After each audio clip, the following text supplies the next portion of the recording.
হচ্ছে আয়না রয়েছে, যেখানে আমি খুব সুন্দরভাবে সাজগোজ করতে পারবো। আর প্রত্যেকটা রুমই কিন্তু এসি রুম। তারপরে এখানে কিছু জিনিসপত্র রাখতে পারবো, হাতের কাছে চার্জ দিতে পারবো।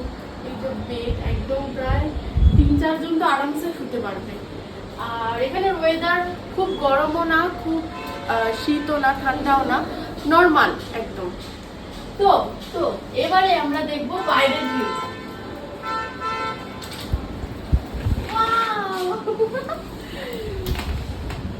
আসো একটু কাছে আসো।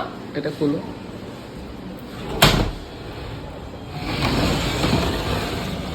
দেখো এই হচ্ছে আমাদের বাইরের ভিউ। জানালা খুললেই